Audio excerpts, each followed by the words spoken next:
Praise the Lord. सबको जय मसीह की। आप सबका स्वागत करते हैं। और पिछले दिनों में हम बात कर रहे थे कि मनुष्य का प्राण और आत्मा कैसे काम करती है और उसके बाद भौतिक जगत में उसका प्रकटीकरण होता है। हमारा शरीर का जो अर्थ बाइबल में जो लिखा है वो इस शरीर की बात नहीं कर रहा है। वो शरीर क्या है उसके बारे में हम फिर कभी हम आपको बताएंगे। लेकिन शरीर का मतलब बॉडी नहीं है, फ्लैश एक अलग चीज़ है। और शरीर आत्मा के विरोध में और आत्मा शरीर के विरोध में लालसा करता है, ऐसा लिखा है। और बीच में डिसाइडिंग जो फैक्टर है वो हमारा प्राण है। और लिखा है कि शरीर पर मन लगाना तो मृत्यु है, परंतु आत्मा पर मन लगाना जीवन और शांति है। हम परमेश्वर का धन्यवाद करते हैं। इन बातों को हम देख रहे थे और मैं ये बोल रहा था कि परमेश्वर ने जो लॉज बनाए हैं वो किसी विशेष जाति या धर्म के लिए नहीं, क्रिश्चियन लोग के लिए वो लॉ नहीं है, वो मनुष्य के लिए है। सब मनुष्यों पर एक समान लॉ लागू है। जैसे कि यहाँ पर मैं पानी गर्म करूँगा तो 100 डिग्री में ही उबलता है ना। और अमेरिका में भी कोई पानी गर्म करेगा तो भी 100 डिग्री में ही उबलेगा। तो एक लॉ है। खैर इस बारे में ज़्यादा मैं बोल चुका हूँ पिछले उसमें। और हम वही देख रहे थे कि बार बार बोलना क्या होता है। तो बार बार बोलने से क्या होता है, बार बार बोलने से क्या होता है एक अभ्यास होता है और हम सिद्धता की ओर जाते हैं। बार बार बोलने से जो चीज़ हमारी बुद्धि, जो ऊपरी बुद्धि है बाय डिफ़ॉल्ट जो हमें मिली है, उस बुद्धि की बात नहीं कर रहे हम, वो ऐसी है। और बार बार बोलने से किसी चीज़ को अभ्यस्त होकर फिर वो हमारे अंदर, हमारे सब कॉन्शियस माइंड में जाने लगता है, जहाँ हमारा हृदय होता है। और यदि 10 भागों में हम अपने कॉन्शियस को बांट दें तो हमारा सब कॉन्शियस जो है हमारे कॉन्शियस से 9 गुना ज़्यादा ताकतवर है। और उसी की बात मैं कर रहा था कि सारी, जैसे वचन में लिखा है कि सबसे अधिक अपने हृदय की रक्षा कर, क्योंकि जीवन का मूल स्रोत वही है। बुद्धि जो है वो व्यापार करने के लिए है और सांसारिक कामों को करने के लिए है। आ बैल मुझे मार से बचने के लिए है। और कई लोग के पास ज़्यादा बुद्धि रहती तो जा बैल उसे मार, वहाँ तक भी पहुँच जाते हैं। तो वो खैर बात अलग है। मैं यही बोल रहा था कि बार बार बोलने से वो हमारा जो नेचुरल जो हमारा माइंड है वो उसको सुन सुन के बोर हो जाता है। और उसके बाद फिर अंदर वाला मन जो है वो उसको सुनने लगता है। फिर और सुनते जाते तो इसलिए लिखा है कि परमेश्वर के वचन को अपने हृदय में अधिकाई से बसने बुद्धि में हम परमेश्वर के वचन को रखेंगे तो उससे कोई फ़ायदा नहीं होगा। बुद्धि जो है विश्लेषण करती है और हानि और लाभ पर काम करती है। संसार की बुद्धि का कुल इतना सार है कि सांप भी मर जाए और लाठी भी न टूटे, प्यार भी कर लूँ और मेरा अहंकार भी जीवित रहे, ऐसा नहीं होता है। इसलिए पौलुस कहता है कि अब मैं नहीं, मैं मसीह के साथ क्रूस पर चढ़ाया गया हूँ। इसलिए बार बार कहा जाता है कि जो कोई मेरे पीछे आना चाहे, यीशु मसीह ने कहा, वो अपने आपे का इनकार करे और मेरे पीछे अपना क्रूस उठाकर मेरे पीछे हो गए। तो इन्हीं बातों को हम समझते हैं। और मैं यही कह रहा था कि जब क्रोध आता है या जो भी चीज़ें हैं जो हमको कोई सिखाता नहीं है वो हमारे अंदर है, इसलिए हमको संस्कार की ज़रूरत पड़ती है। और बुद्धि हमारी इन चीज़ों से, बुद्धि हमारी रक्षा करती है ना, एक संस्कारित। लेकिन वहाँ तक काफ़ी नहीं है, क्योंकि परमेश्वर का वचन ही हमें बचा सकता है। ऐसे में भी पाखंड उत्पन्न होता है और खुलेआम पाप करने वाले और छिपकर पाप करने वाले दो ही प्रकार के प्राणी दुनिया में पाए जाते हैं। इसलिए पाखंड बढ़ता जाता है। तो इसका क्या हल है? इसका हल होना चाहिए। बुद्धि की साधना की जा सकती, पाखंड की भी साधना की जा सकती है। बार बार प्रैक्टिस करें आप तो आप अपने क्रोध को दबाने में, लेकिन दमन के चारों ओर निषेध की शक्ति भी इकट्ठा होती जाती है। और जब मैं छत्तीसगढ़ में था वहाँ जेलर साहब थे, हम लोग जाते थे कभी वचन सुनाने, और वो मेरे बहुत अच्छे मित्र थे और उनका बेटा भी मेरा अच्छा मित्र था। और जो भी जेलर वहाँ आते थे उनसे हमारी अच्छी दोस्ती हो जाती थी और हम वहाँ घंटों बैठते थे, कैदियों से भी बात करते थे। और ऐसे लोग हैं जिन्होंने अपराध किए हैं उन लोग के पास सिर्फ पछतावा ही पछतावा है। तो कसम जो खाता है इंसान, बुद्धि में खाता है कि क्रोध करना बुरा है, चोरी करना बुरा है, ये करना बुरा है, घूस लेना ठीक नहीं, ये नहीं है, वो नहीं है, वो नहीं। तो जो कसम खाने वाला व्यक्ति है वो तो कभी अनैतिक है नहीं, बुद्धि में अनैतिकता है ही नहीं, बुद्धि में दुराचार है ही नहीं, वहाँ तो सदाचार है, वहाँ अनैतिकता नहीं। ठंडा दिमाग तो ठंडा ही रहता है, लेकिन अंदर से जो निकलता है वही मनुष्य को अशुद्ध करता है, लिखा है। ऊपर से साधना की जा सकती है, इसलिए यीशु मसीह ने कहा कि हे चूना फिरी हुई कब्रों, तुम ऊपर से तो सुंदर दिखाई देती हो, लेकिन अंदर से सब प्रकार की सड़ाहट से तुम भरे हो। तो मनुष्य जब अंदर और बाहर को तोड़ देता है, संपूर्णता में नहीं आता है, तब तक वो एक संघर्ष में जीता रहता है। उसके लिए क्या चाहिए? कोई हायर अथॉरिटी चाहिए जो उसके प्राण को कंट्रोल करे और प्राण के द्वारा फिर शरीर को कंट्रोल करे। जैसे क्लासरूम में बच्चे हल्ला गुल्ला कर रहे हैं, हल्ला मचा रहे हैं, सब कॉपी बिख रहा है, कोई किसी का शर्ट खींच रहा है, आपस में गला दबा रहे हैं, पटका पटकी चल रहा है। लेकिन शिक्षक जब क्लास में प्रवेश करता है तो एकदम शांत, सब कुछ बिल्कुल टाइडी हो जाता है तुरंत, क्योंकि उससे एक हायर अथॉरिटी वहाँ पर आ गई है। तो इसी तरह से हमें पवित्र आत्मा परमेश्वर देता है। परमेश्वर ने कहा जो कोई मुझसे प्रेम करता है वो मेरी आज्ञाओं को मानेगा, और मैं जाता हूँ और तुम्हें एक सहायक भेजूँगा। वो सहायक जो है तुम्हारी मदद करेगा। और सहायक का उल्लेख 2 बार आया है। उत्पत्ति की किताब में भी सहायक का उल्लेख किया गया है, तो लेकिन उसको हम पढ़ेंगे एक बार। मैं आपके लिए पढ़ रहा हूँ। यूहन्ना में, जब यूहन्ना की किताब में है, उसका 14 अध्याय में है,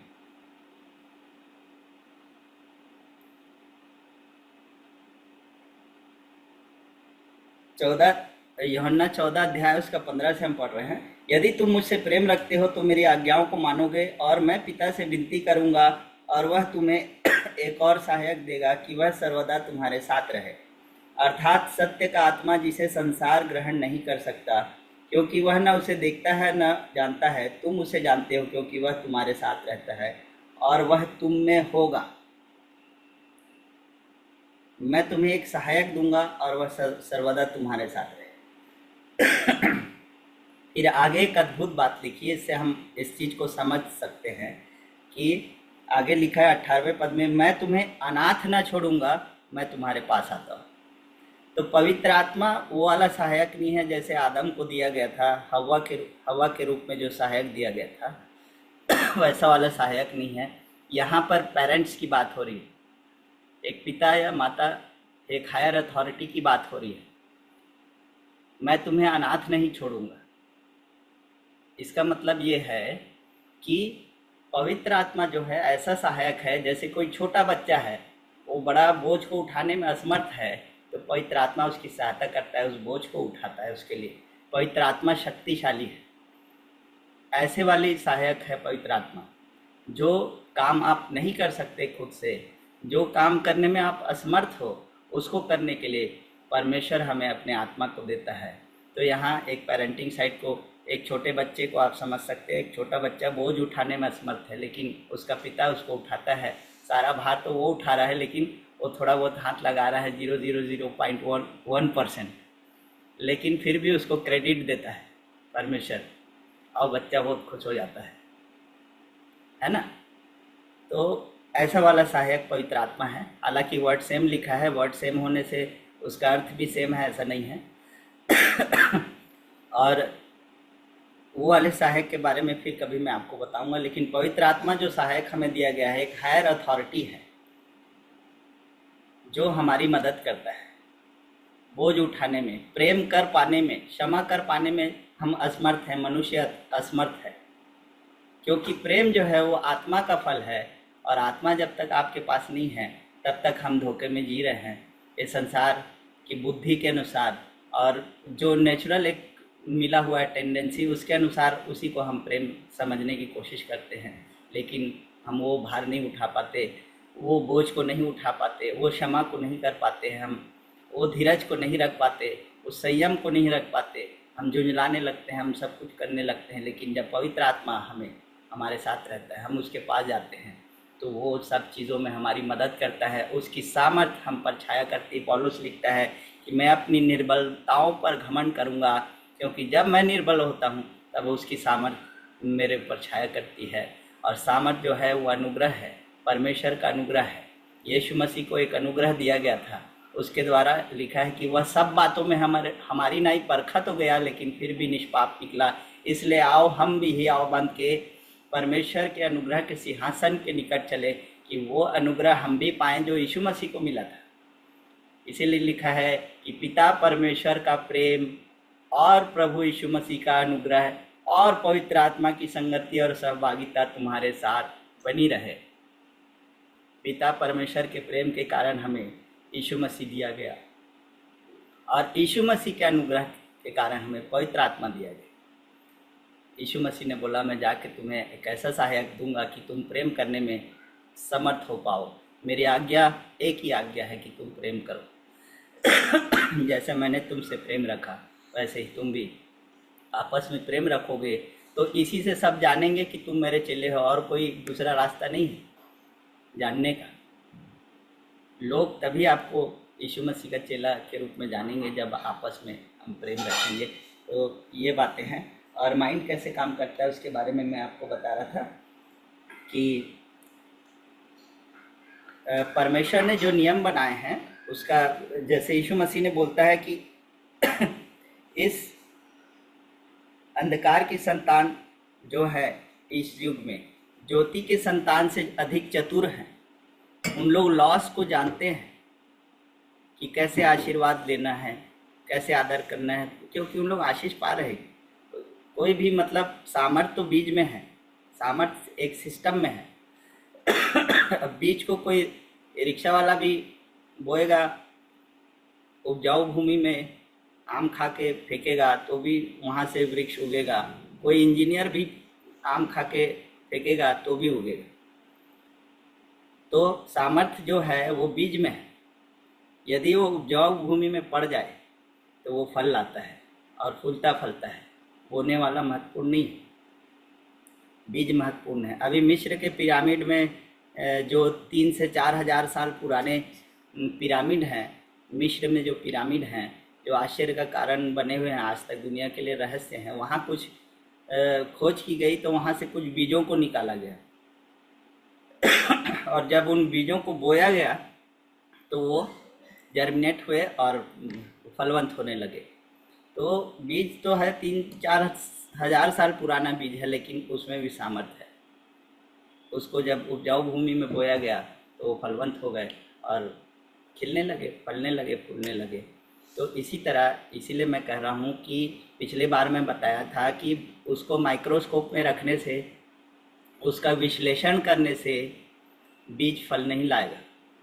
उसको बोना पड़ेगा हृदय की भूमि पे, दिमाग में रखने से नहीं। इसलिए बार बार कहता है, और दाऊद भी कहता है कि मैंने तेरे वचन को अपने हृदय में रख छोड़ा है, क्योंकि हृदय से ही हमारे जीवन का मूल स्रोत है, ऐसा लिखा है। तो हृदय में ले जाने के लिए चीज़ों को बार बार, जब हम बोलते हैं किसी चीज़ को बार बार बोलते हैं, बार बार बोलते हैं, तो वो हम बार बार सुन के बोर हो जाती है। हमारी जो बुद्धि है, जो हमारा माइंड है, जो कॉन्शियस माइंड है, वो बोर हो जाता है।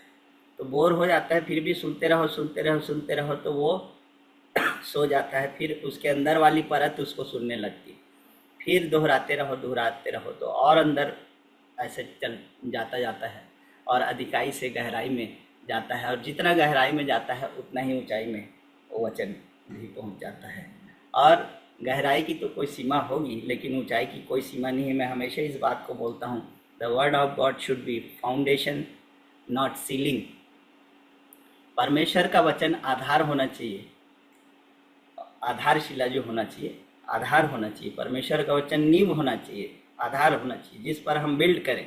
अब कितना ऊंचाई तक आप जा सकते हो, बुर्ज खलीफा से भी ऊपर आप बना सकते हो, वो आपके ऊपर है। परमेश्वर के ऊपर नहीं है। परमेश्वर का कोई लिमिट आपके लिए निर्धारित नहीं किया है। परमेश्वर ने इब्राहिम से कहा, अपनी आंखें उठाकर देख ले, जहाँ तक तू देख सकता है वहाँ तक ये देश मैं तुझको दूंगा।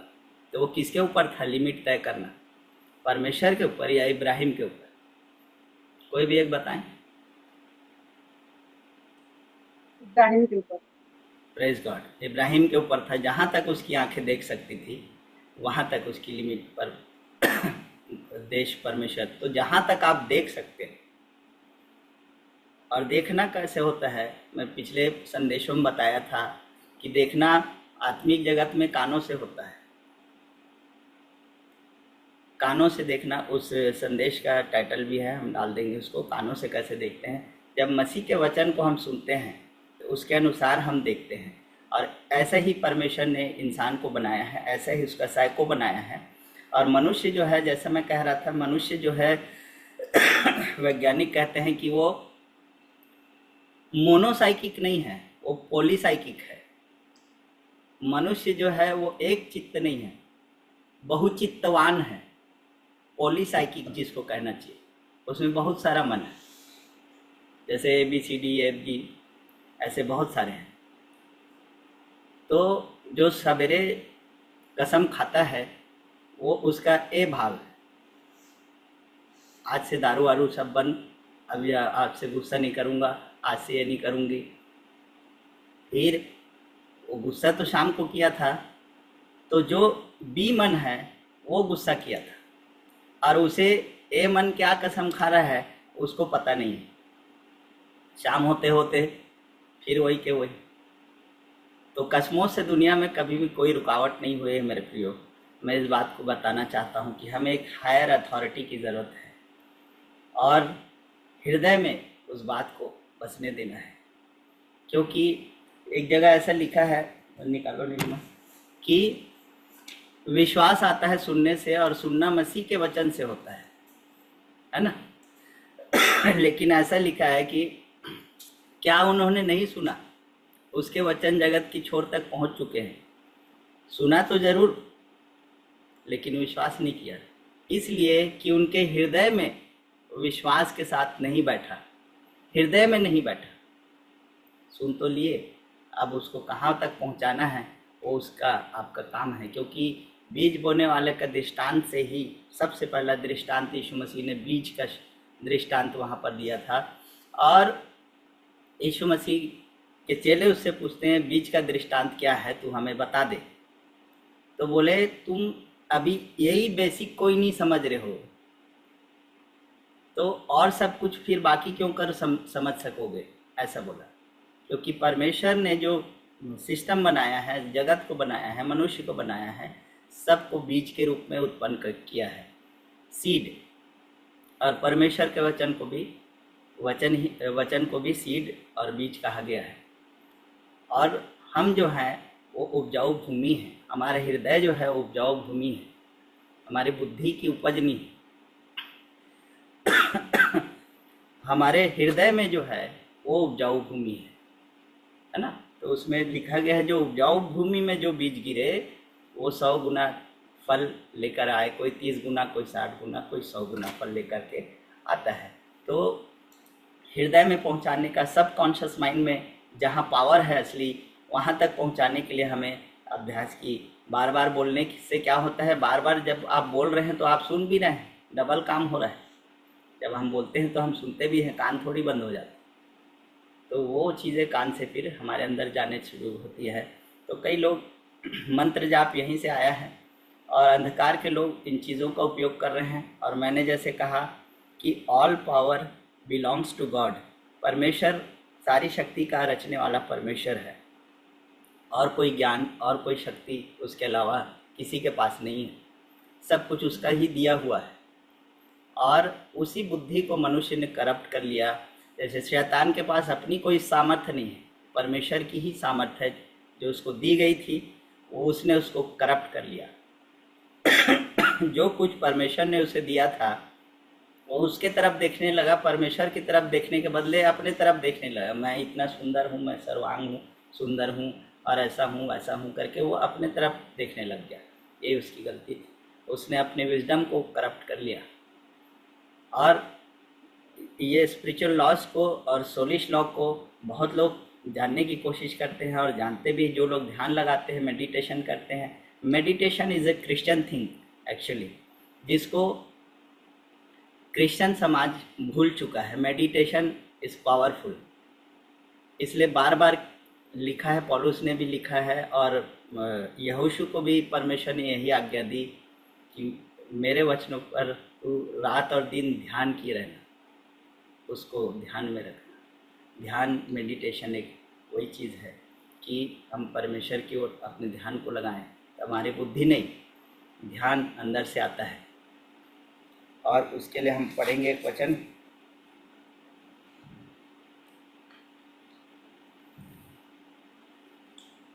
एक तो फोकस होता है और एक मेडिटेशन होता है, दोनों में अंतर होता है। और जैसा मैं कह रहा था कि मन में यदि ठान ले आदमी, सब कॉन्शियस माइंड जहाँ पावर है, जैसे मैं कह रहा था कि मैं माउंट एवरेस्ट में जाकर चाय का दुकान खोलूँगा, मैं लक्ष्य बना लूँ अपना फोकस, तो मैं कर सकता हूँ। मैं सचिन तेंदुलकर का रिकॉर्ड एक दिन तोड़ के रहूँगा करके मैं ठान लूँगा तो मैं तोड़ सकता हूँ। कुछ भी असंभव नहीं है। संकल्प की शक्ति सब मनुष्य के लिए है, हर मनुष्य के लिए काम करती है। ये क्रिश्चियन लोग के लिए खाली है ऐसा नहीं है, लेकिन अंधकार के लोग ज्योति के लोगों से ज़्यादा चतुर हैं, ऐसे लिखा है ना। तो फोकस क्या होता है? एक लक्ष्य को पाने के लिए होता है। इसलिए फोकस नहीं लिखा है क्योंकि फोकस के चारों तरफ अंधेरा होता है। मैं आपको गहरी बात बता रहा हूँ, फोकस के चारों तरफ अंधेरा होता है। जो फिजिक्स वाले टीचर यहाँ हैं और भी लोग हैं, उन लोग समझ रहे होंगे इस बात को कि फोकस यदि आप करें, वो कौन सी लाइट होती है? लेज़र, है ना, लेज़र लाइट, लेज़र बीम जो फोकस करता है निशाने पर, तो उसके चारों तरफ अंधेरा रहता है। तो जब आप उस लक्ष्य को प्राप्त कर लेते हो, सचिन तेंदुलकर आप बन जाओगे, तो बाकी लोग के लिए ताली बजाने के सिवा और कुछ काम नहीं रह जाता। बाकी लोग को उससे क्या फ़ायदा होता है? कुछ नहीं होता। वो हल्ला करने से और आपका फैन बनने के सिवा और कुछ नहीं। बाकी लोगों को उससे कोई फ़ायदा नहीं है। आप अपने लक्ष्य को प्राप्त करें, अच्छी बात है, लक्ष्य भी बनाना चाहिए, कुछ चीज़ों के लिए ज़रूरी है। और लेकिन बाकी लोगों के लिए ताली बजाने और आपकी तारीफ़ करने के सिवा और कोई रोल नहीं है उसमें। फोकस ऐसा सीधा एक फोकस होता है, जैसे टॉर्च की लाइट हम सीधा जलाते हैं तो एक फोकस पे जाती है, लेकिन उसके चारों तरफ अंधेरा होता है, अंधकार होता है। लेकिन मेडिटेशन जो है, ध्यान जो है, वो एक सुगंध की तरह है, एक तरंग की तरह है, और वो चारों तरफ फैलता है, एक रोशनी की तरह, वो दिए की तरह है, जले हुए दिए की तरह है। तुम जगत की ज्योति हो, इसीलिए कहा है कि तुम्हारा उजाला सब मनुष्यों के सामने चमके, तो सबको उजाला देता है। दिया बार कर उसे ऐसे स्थान पर रखता है कि सबको रोशनी मिल सके। वो ध्यान है, उसके द्वारा हम पूरे समाज को, पूरे संसार को उसका फ़ायदा हम दे सकते हैं, परमेश्वर के प्रेम को बांट सकते हैं और उस रोशनी में, परमेश्वर की रोशनी में लोगों को ला सकते हैं। तो उसके लिए मैं पढ़ना चाहूँगा भजन 19 उसका 14, साम 19 उसका 14 और साम 141 का 2। मेरे मुंह के वचन और मेरे हृदय का ध्यान तेरे सन्मुख ग्रहण योग्य हो, हे यहोवा परमेश्वर, मेरी चट्टान और मेरा उद्धार करने वाले। मेरे हृदय का ध्यान लिखा है, तेरे सम्मुख ग्रहण योग्य हो। और हम पढ़ेंगे 141 का 2। मैं यही बताना चाह रहा था आपको कि ध्यान करना एक ज्योति के समान हमारे अंदर, जब परमेश्वर का प्रकाश उससे आने लगता है और सबको प्रकाश उससे मिलता है, ये तरंग की तरह फैलता है, ये सुगंध की तरह फैलता है। मेरी प्रार्थना तेरे सामने सुगंध धूप और मेरा हाथ फैलाना संध्या काल का अन्न बलि ठहरे। यहाँ पर क्या लिखा है? मेरी प्रार्थना तेरे सामने सुगंध धूप। मेरी प्रार्थना तेरे सामने सुगंध धूप, फैलने वाला ये सुगंध है, ये जो जिसके बारे में मैं बात कर रहा था, जिसके बारे में परमेश्वर ने हमें आज्ञा दी है कि हमें वचनों पर ध्यान करना चाहिए। तो सुगंध की तरह फैलता है और लोगों को तरंगायित करता है। तो मैं ये बोल रहा था कि परमेश्वर ने जो नियम बनाए हैं, तो अंधकार के लोग उसको दुरुपयोग कर रहे हैं उसका। जैसे हम नीलिमा और हम चर्चा करते थे, तो मैं उसको बोलता था कि कई बार हम देखते हैं कि यहाँ ज्योतिषी लोग के पास इतना भीड़ और ये वो, तो मैं बोलता था कि पावर है, लेकिन जैसे बिजली के तार में लोग हुक करके लगा के बिजली की चोरी करते, ऐसे ही आत्मिक जगत में भी होता है इल्लीगल एक्सेस जिसको बोलते हैं। इसलिए लिखता है, यीशु मसीह कहता है कि सच्चा चरवाहा मैं हूँ, जो दरवाजे से प्रवेश करता है और कहीं से दीवार से इधर से उधर से चढ़ा आता है, वो चोर और डाकू है, लिखा है। तो चोरी और डाका आत्मिक जगत में भी होता है और उन चीज़ों को जानते हैं। जैसे गिनती के अध्याय में हम पढ़ेंगे, गिनती 31 नंबर्स 31 उसका 8, 15 और 16 पद में दो लोगों के बारे में लिखा, मतलब बालाक और बिलाम के बारे में लिखा है। और बिलाम जो था वो आत्मिक नियमों को जानता था, उसने श्राप देने की कोशिश की। बालाक कृष्णन ने उसको बुलाया था, बालाक ने, कि भाई इन लोग को इजरायली लोग को तो श्राप दे। तो उसने कोशिश की और वो जानता था कि उसके मुंह से आशीर्वाद ही निकलता था। और फिर उसके बाद क्या करें करके, तो वो आत्मिक नियमों को जानता था कि बिना पाप के श्राप काम नहीं करेगा, इसलिए उसने दूसरा उपाय निकाला। उसको हम पढ़ें, गिनती 31 8 और उसका 15 16। और दूसरे जुए को छोड़ उन्हीं ने एवी, रेकेम, सूर और हूर और रेबा नाम मिद्यान के 5 राज्यों को घात किया, और बोर के पुत्र बिलाम को भी उन्होंने तलवार से घात किया। बोर के पुत्र बिलाम को भी उन्होंने घात किया। फिर 15 और 16 में लिखा है क्यों उसको घात किया। क्या तुमने सब स्त्रियों को जीवित छोड़ दिया? देखो, बिलाम की सम्मति से पोर के विषय में इजरायलियों ने यहोवा का विश्वासघात इन्हीं ने कराया, और यहोवा की मंडली में मरी फैली। हाँ, यहाँ पर वो जानता था कि बिना पाप के श्राप काम नहीं करेगा। उसको मालूम था कि ये लॉ है। परमेश्वर ने इजरायलियों को ऐसा बनाया था कि उनके ऊपर कोई मंत्र जाप उसका नहीं चल रहा था, तो उसने दूसरी युक्ति निकाली और उन्हें व्यभिचार के और ऐसे पाप में फंसा दिया मिद्यानियों के साथ। तो उसके बाद लिखा है उसकी सम्मति से वहाँ पर मरी फैली, तो बाद में वो खुद भी मारा गया, है ना। तो इन चीज़ों को वैसे ही अभी जो लोग हैं संसार में, जो लोग हैं उन लोग कर रहे हैं, हुकिंग कर रहे हैं, पावर को इलीगल एक्सेस कर रहे हैं। हमारे प्राण में वो शक्ति है, हमारे प्राण में मेडिटेशन का पावर है, जिससे हम मेडिटेट करें तो हम आत्मिक स्थानों में पहुंच सकते हैं। लेकिन हमको परमेश्वर के वचन के अनुसार इसको करना है। हमको परमेश्वर की भूख और प्यास होना चाहिए, पवित्र आत्मा की अगुवाई में इसको करना चाहिए।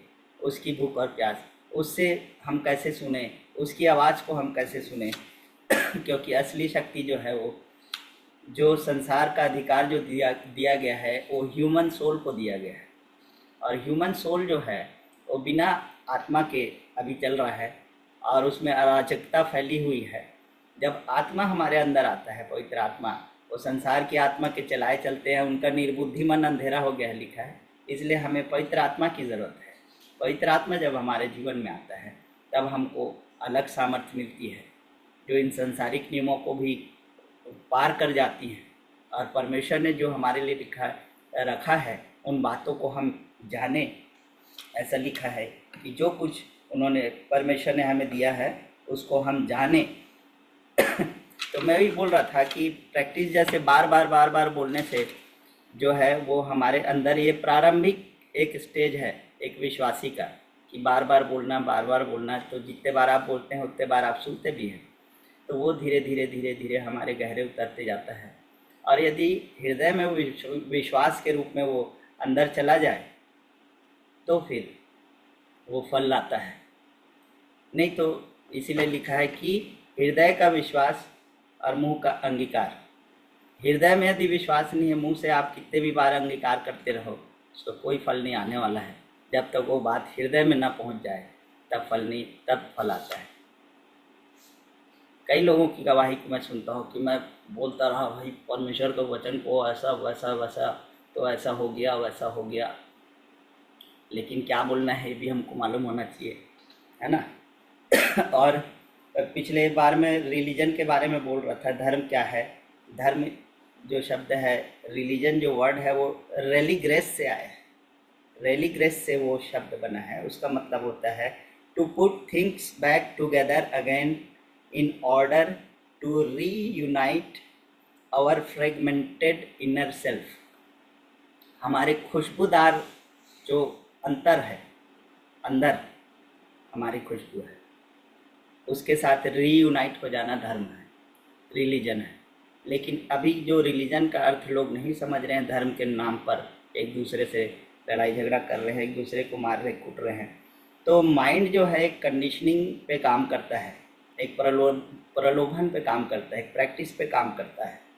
लेकिन हमारे लिए जो पौलुस जो जिसके बारे में लिखता है कि अभ्यास करते करते सिद्धता हमारे अभ्यास से आप सिद्ध नहीं हो जाओगे। सिद्धता पहले से हमारे लिए मौजूद है, अभ्यास करते करते हमको वहाँ तक पहुँचना है। तो जब हम वहाँ तक पहुँच जाते हैं, सिद्ध तो हम ऑलरेडी हैं, हमारा टिकट है हमारे पास। जैसे आपको दिल्ली जाना है तो कंफर्म टिकट है आपके पास, मतलब आप दिल्ली जाने के लिए पूरे अधिकृत हो। लेकिन यात्रा शुरू करोगे तभी तो आप दिल्ली जाओगे। टिकट लेके हम नाच रहे हैं, वही लिखा हुआ जो शास्त्र है उसी से। ये इसीलिए लिखा है कि शब्द मारता पर आत्मा जिलाता है, आत्मा उसको जीवन में लाता है। यीशु मसीह ने खुद कहा शास्त्रों में, तुम सोचते हो कि तुम्हें जीवन मिलता है और जीवन पाने के लिए मेरे पास नहीं आना चाहते, और शास्त्र जो है वो मेरे बारे में ही कह रहा है कि शास्त्रों में जीवन नहीं मिलेगा तुमको, मुझ में जीवन मिलेगा, मेरे पास आओ। और उसके पास आने के लिए हमें रेमा वर्ड की ज़रूरत है, जो हमें आत्मा से मिलता है। जब हम उसके वचनों पर ध्यान करते हैं, पवित्र आत्मा ऐसा मजबूत सहायक हमें मिलता है जो उस यात्रा पर, उस अनुग्रह पर हमें लेकर के चलता है। तो उसी बात को मैं बोल रहा था, बार बार माइंड को कंडीशनिंग किया जाता है, बार बार बोल के। जैसे आप कोई मान लो आर्मी में जाता है, सेना में जाता है, तो उसको बार बार दाएं मुड़, बाएं मुड़, आजू मुड़, बाजू मुड़। अब वहाँ कोई दार्शनिक पहुँच जाए, बुद्धिजीवी इंसान पहुँच जाए, तो वो क्वेश्चन करेगा, पहले दाएं मुड़ बोला था, फिर बाएं मुड़ बोलता है, फिर बाएं मुड़ बोला था, फिर दाएं मुड़ बोलता है। तो हम आखिर जब बाएं ही मुड़ना है तो फिर हम दाएं क्यों मुड़ूं? उसका प्रश्न लोगों को परेशान कर देगा। वहाँ दाएं मुड़, बाएं मुड़, दाएं मुड़, बाएं मुड़, बार बार एक ट्रेनिंग है। उसके बाद जब उसको बोलते हैं गोली चला, मार दे, तो फिर 1 सेकंड नहीं लगाता, वो उसको ख़त्म कर देता है। वो नहीं सोचता कि ये छोटे बच्चे ने मेरा क्या बिगाड़ा है, ये सामने जो व्यक्ति खड़ा है ये दूसरे देश का, ये भी तो मेरे समान इंसान है, ये भी तो इसका भी परिवार होगा, माँ बाप होंगे, छोटे बच्चे होंगे, इसने तो मेरा कुछ नहीं बिगाड़ा। रीजनिंग सारी ख़त्म हो जाती है उसकी। उसका माइंड सिर्फ दाएं मुड़, बाएं मुड़, सिर्फ ऑर्डर पे फॉलो करना जानता है, वो ऑर्डर को फॉलो करता है। फायर बोलने से सीधा वो फायर कर देता है। पेरिस का एक मनोवैज्ञानिक हुआ इमानुएल कुए, उसने लाखों लोगों को बिना दवाई के ठीक किया। जब लोग उसके पास जाते थे, बीमार, किसी भी प्रकार के बीमार होते थे, उनको लेटा देता था और बार बार ये बोलता था कि तुम स्वस्थ हो, तुम बीमार नहीं हो, तुम स्वस्थ हो, तुम स्वस्थ हो, तुम स्वस्थ हो। इतना ही बोलता था। तो शुरू शुरू में लोग प्रतिकार करते थे, तो समझ गए ना भाई, और कितना बार बोलो, अभी तुम लेटो। 1 घंटा 2 घंटा एक ही बात को उसको बोलता रहता था और लोग चंगे हो जाते। एक लॉ है, वो उसको समझ गया था। इमानुएल कुए उसका नाम था, उसने लाखों लोगों को बीमारियों से शिफा दी। इसी तरह से लोग जो है चीज़ों को जान रहे हैं। मनुष्य को जो अधिकार परमेश्वर ने दिया सोलिश रेल में, उसको कई लोग जान रहे हैं, लेकिन हमको प्रतिभाशाली लोगों पर कोई भी नियम काम नहीं करता है। साधारणतः नियम जो है वो प्रतिभाशाली लोगों पर काम नहीं करते। और ये प्रतिभाशाली लोग कौन हैं? जो परमेश्वर के आत्मा के वरदान को प्राप्त करते हैं। इसलिए परमेश्वर ने पवित्र आत्मा के वरदान हमें दिए हैं। जब मूसा लाठी लेकर मिस्र में जाता है, फिरौन के पास जाता है, तो वहाँ पर अपनी लाठी को फेंक देता है, और लाठी को फेंकता है तो वो सांप बन जाती है। तो उन लोग के लिए कोई आश्चर्य की बात नहीं थी। मिस्र के जादूगर लोग भी उस विद्या को जानते थे कि लाठी को हम भी सांप बना सकते हैं। तो उन्होंने भी अपनी लाठियाँ डाल दी, वो भी सांप बन गए।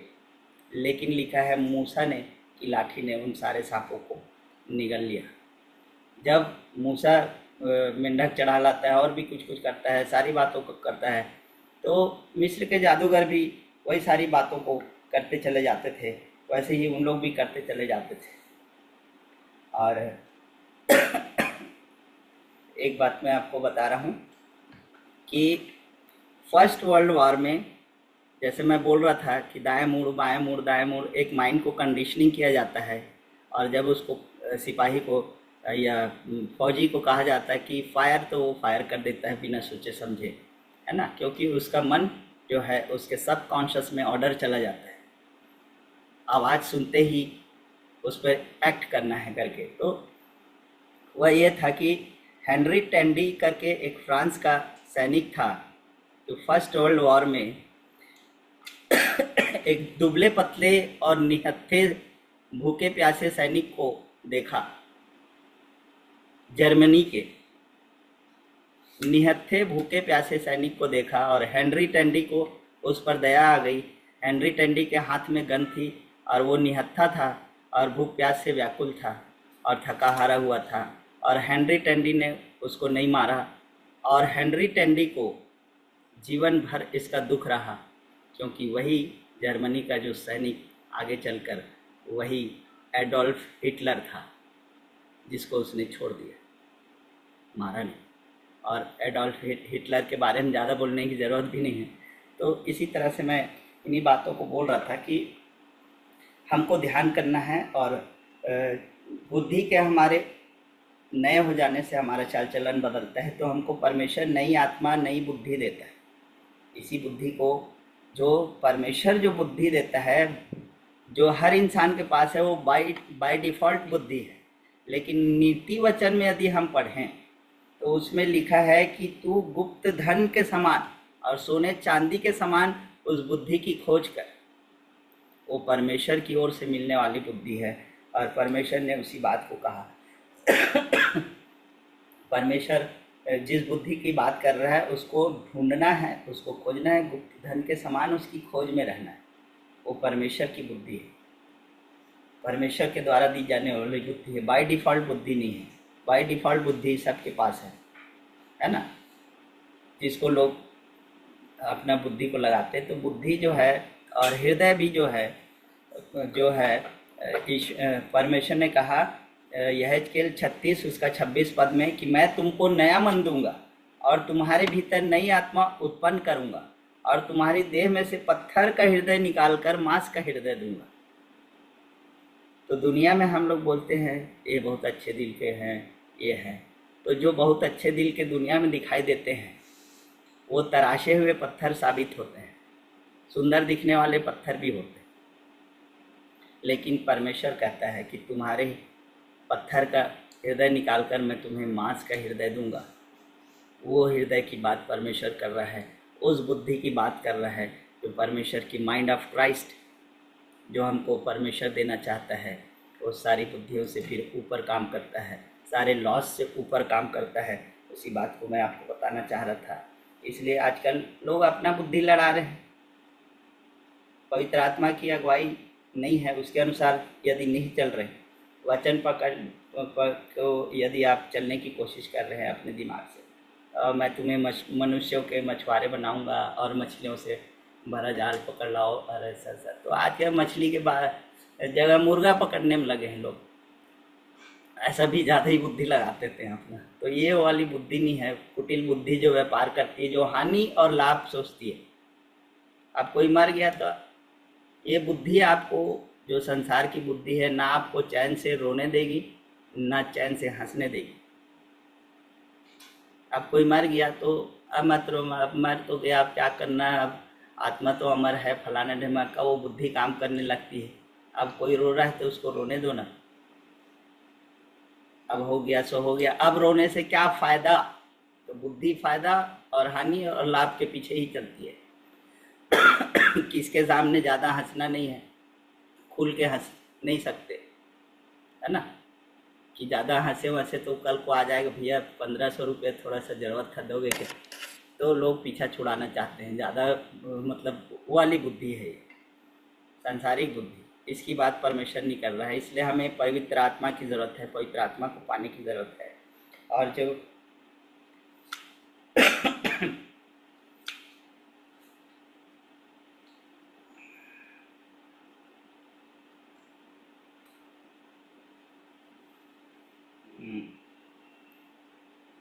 नियम जैसे काम करते हैं उसको, उसके बारे में बता रहा था। बार बार अमेरिका में अब्राहम लिंकन का शताब्दी वर्ष मनाया जा रहा था, तो उसमें एक आदमी था जो same to same Abraham Lincoln का हमशक्ल था, और उसको सेम अब्राहम लिंकन के जैसे कपड़े पहनाकर पूरे साल भर उसको अमेरिका में घुमाया गया, और लोग अब्राहम लिंकन उसको चिल्लाते थे। ये तो वही समझने लगा ये। तो जैसे हमारा नाम है, अब नाम है, यहाँ पर इतने लोग जुड़े हैं, तो जैसे मैं बोलूँगा कि मेरा वचन सुन के ज़्यादा नींद आ जाए आप लोगों को और आप लोग सब सो जाओ, और मैं बोलूँगा अनुजा सिस्टर, तो बाकी लोग को भले सुनाई पड़े ना पड़े, वो देखो तुरंत अभी सुन लो, ऑन हो गया उनका माइक। जी भैया। बाकी किसी का नहीं हुआ, क्योंकि ये सुन सुन के उनके अंदर ऐसा गड़ गया है कि मेरा नाम अनुजा ही है, मैं ही अनुजा हूँ।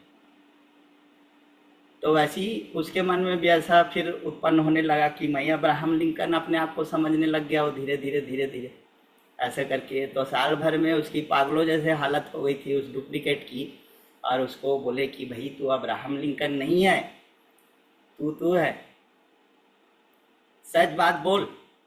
तो लाई डिटेक्टर के सामने उसको लाया गया, अब बोल, सच बात बोल, उसको समझाने के लिए। तो उसने कहा कि मैं अब्राहम लिंकन नहीं हूँ, और लाई डिटेक्टर ने कहा कि ये झूठ बोल रहा है। इतना झूठ उसके अंदर चला गया, रच बस गया था कि लाई डिटेक्टर भी उसको पकड़ नहीं पाया। उसने कहा था कि मैं अब्राहम लिंकन नहीं हूँ, तो लाई डिटेक्टर ने बोला कि ये झूठ बोल रहा है। ऐसी हालत हो गई थी। तो इन बातों से हम बच के रहें कि क्या हम सुनते हैं बार बार, क्या हमारे अंदर घर कर जा रहा है, क्या हमारे अंदर गढ़ बना जा रहा है। उन गढ़ों को हमें तोड़ना है यदि वो गलत बातें हैं तो पवित्र आत्मा की सामर्थ्य को हमें प्राप्त करना है। और फोकस चीज़ों को बार बार आप नेगेटिव चीज़ों के तरफ ध्यान को केंद्रित करेंगे। जैसे यूएल में लिखा है 3:10 पढ़े जल्दी से।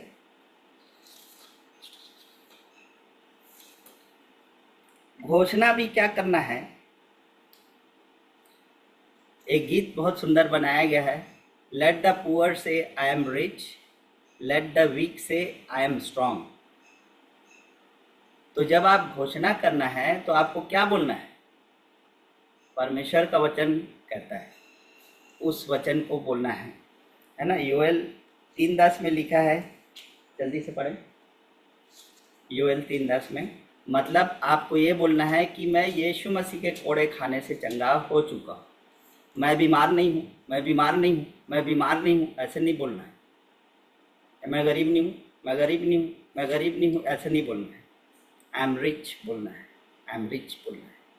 अपने हम्म, अपने अपने हल की जोर से।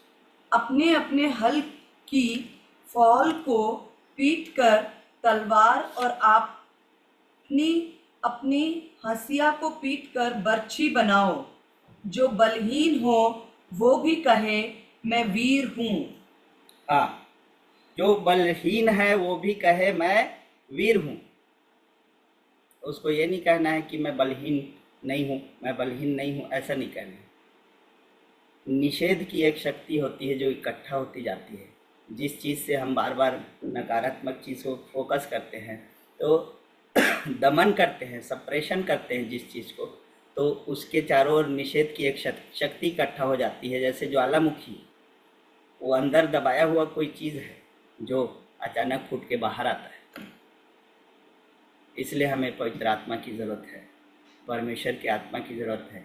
किसी चीज़ पे बार बार निषेध। एक परिवार था, जो गरीब परिवार था, लेकिन उसके एक धनी मित्र थे और उन्हें कुछ उससे ज़रूरत थी, धन की ज़रूरत थी। बहुत बड़े धनपति थे, बहुत अमीर व्यक्ति थे, लेकिन उनकी नाक ऐसी मोटी भूंडी सी थी जिसे देख के सब लोग हंसते थे।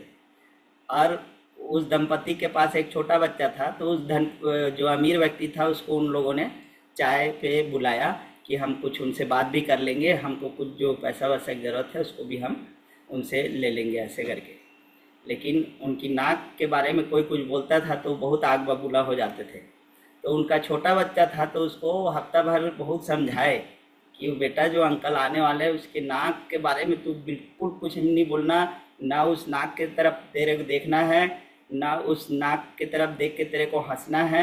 उनकी नाक को तू बात ही मत उठाना, तू नाक के तरफ देखना ही मत। नाक नाक नाक नाक, इतना नाक हो गई कि धनपति जिस दिन आया, वो अमीर व्यक्ति जिस दिन आया, चाय वाय पी रहे, सब कुछ ठीक चल रहा है, लेकिन बच्चों को पाखंडी बनाना इतना आसान नहीं है।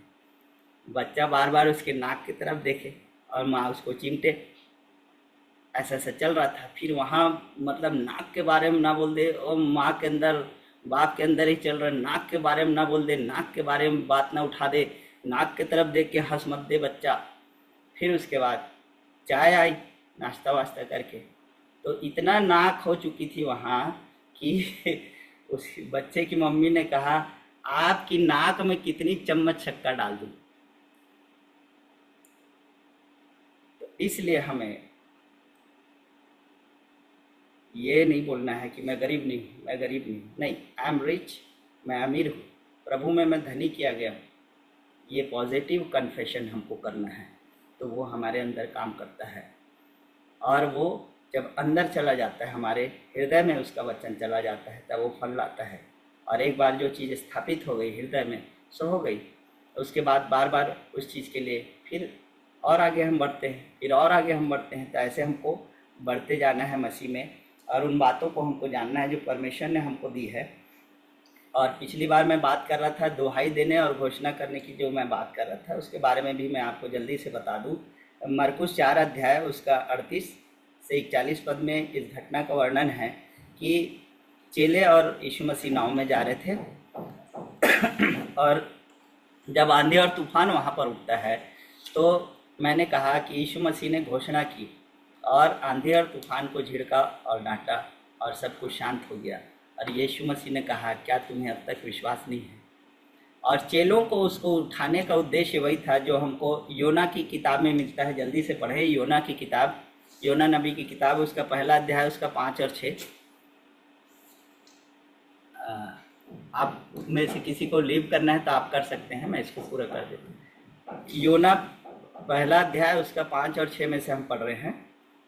वहाँ पर भी जो योना को जो उठा रहे थे लोग, उनका उठाने का उद्देश्य और चेलों को यीशु मसीह को उठाने का उद्देश्य एक ही था। लहरें और तूफान वहाँ भी उठ रहे थे और उनका भी जहाज डूबने को था, तो सब लोग बहुत परेशान हो गए। लेकिन योना जो है जहाज के निचले भाग में जाके वो सो रहा था आराम से। तो जो लोग परेशान होते हैं वो दूसरे को चैन से सोने नहीं देते, तो जाके उसको उठाए कि तू यहाँ सो रहा है, तू भी उठकर अपने परमेश्वर की दुहाई दे बोल रहे। क्या जाने संभव है कि परमेश्वर हमें बचा ले। योना 1 उसका 5 और 6 पद जल्दी से। तब मल्लाह लोग डर कर अपने अपने देवता की दुहाई देने लगे और जहाज में जो व्यापार की सामग्री थी उसे समुद्र में फेंकने लगे कि जहाज हल्का हो जाए। परंतु योना जहाज के निचले भाग में उतरकर सो गया था और गहरी नींद में पड़ा हुआ था। योना जहाज में सो गया था और गहरी नींद में पड़ा हुआ था। तो चेले लोग भी इस कहानी को जानते थे और उसी उद्देश्य से यीशु मसीह को उन लोग उठा रहे थे कि तू भी कुछ निकल के हमारी सहायता कर पतवार उतवार खेने में। तो यीशु मसीह जो है वो आपकी ठेला को ढकेलने के लिए नाव डूबती नैया को खिवैया नहीं है, वो आंधी और तूफानों का थमैया है। जब आप उसको उठाते हैं तो आपके जीवन के आंधी और तूफानों को डांट कर शांत कर देता है। और आज आपको ज़रूरत है उस पर विश्वास करने की।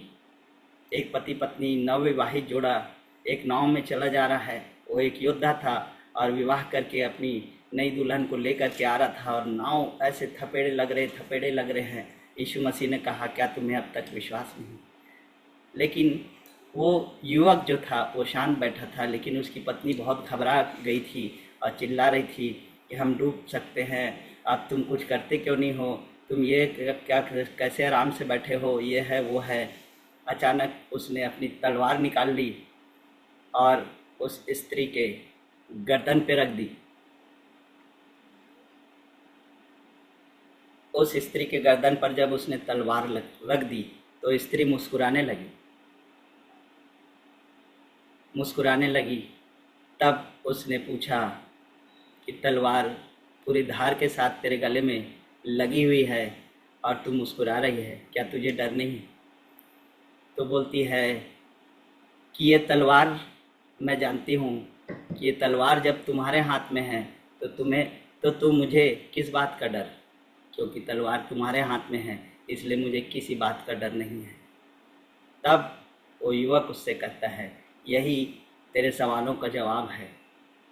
इस नाव में जो आंधी और तूफान आ रहे हैं, परमेश्वर के हाथ में हमारा जीवन है, हमारा कोई कुछ बिगाड़ नहीं सकते। ये आंधी और तूफान हमारी नाव जरूर पार लगेगी।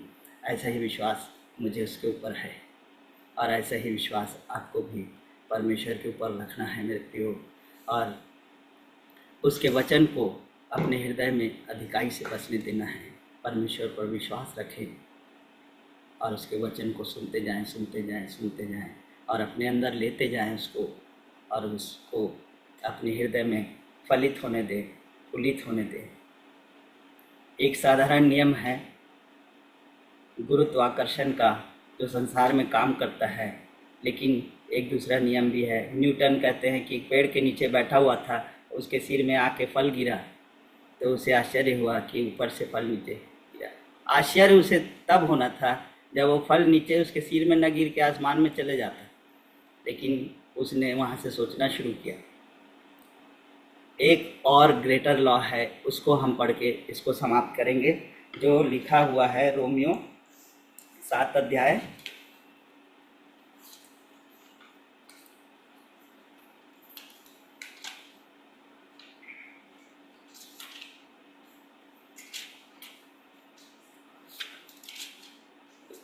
7 अध्याय उसका 24 और 25 पद पढ़े।